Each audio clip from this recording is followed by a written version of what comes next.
Welcome to a Legendarium special called Thanksgiving Dinner Through the Centuries from 1621 to 2022. And in the comments section, let me know which dishes you think would make the best Thanksgiving dinner for you and yours. Europeans have celebrated Thanksgiving in one form or another for 400 years.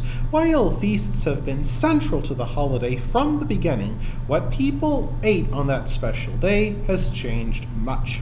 The first Thanksgiving lasted much longer than those held today. During the early 1600s, feasts lasted for several days and included whole villages. During the first Thanksgiving in 1621, Wampanoag warriors led by Chief Massasoit shot a great number of birds, including ducks and geese. However, the warriors also brought 5 deer to the celebrations, giving the revelers plenty of venison. Pilgrims and the Wampanoag also ate cranberries, which grew wild in New England. However, they would not have eaten cranberry sauce, since sugar would not be readily available for more than a century. A 1796 book called American Cookery became the first to mention cranberry sauce, though it also mentioned pickled mangoes as an acceptable substitute. Likewise, potatoes grew in South America and only slowly made their way into the United States during the late 18th century. When people stuffed turkeys, they did not have stovetop readily available, so they instead used oysters. First, Native Americans and then European and European-descended settlers ate pumpkins, but not as pies with sugar too expensive for most. At first, people simply baked and stuffed them with apples, spices, or cream. Of course, Thanksgiving remained a regional holiday through the 19th century, mainly celebrated in New England. As New Englanders left their cold and rocky homeland for greener pastures across the Great Lakes, they also brought their holiday with them. As the United States began transforming from a rural farming country into an urban industrial power, people grew nostalgic for the good old days when everybody had their own plot of land and a rustic log cabin. They turned to Thanksgiving to keep country values alive in the towns and cities where the future lay. One woman, Sarah Josepha Hale, set out to make Thanksgiving a national holiday by fostering a reverence for tradition, family, and faith. Hale thought she could correct what she saw as the United States' moral decline, especially on the slavery issue.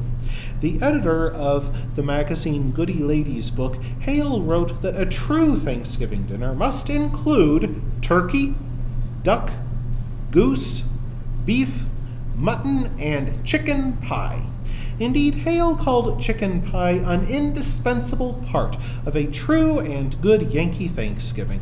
Her magazines, along with historical pamphlets, declared Thanksgiving not only a New England tradition, but an American celebration.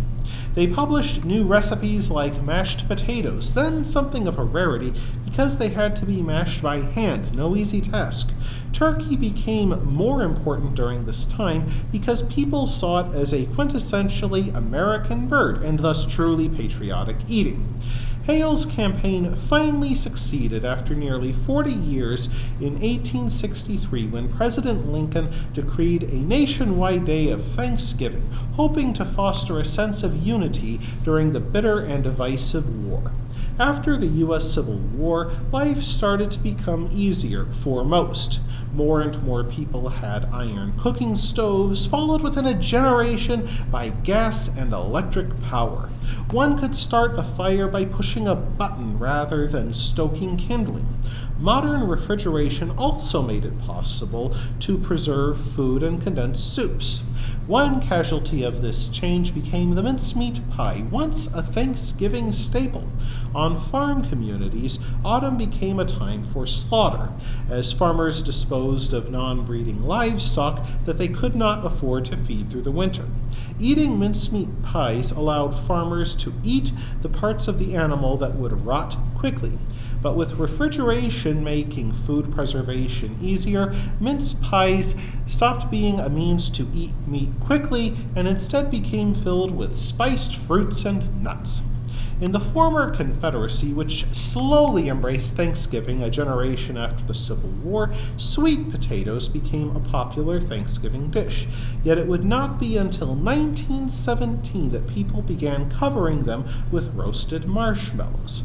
The Angelus Marshmallow Company, which mass-produced the fluffy white treats, hired Janet Mackenzie Hill of Boston Cooking School magazine. She helped their sales by creating a recipe book featuring marshmallows wherever possible. These included marshmallow-topped sweet potato casserole. However, green bean casserole would not be invented until 1955. Dorcas Riley developed the dish in Campbell's Test Kitchen in Camden, New Jersey, using the mushroom soup, frozen green beans, and French's fried onions. Campbell's Soup specifically commissioned the recipe to boost sales of their cream of mushroom soup. It worked, and now Campbell's sells 40% of their cream of mushroom soup during the weeks leading up to Thanksgiving. The 1950s also saw a fortunate mistake by the food processing firm Swanson. One Thanksgiving, the company over-ordered 260 tons of turkey.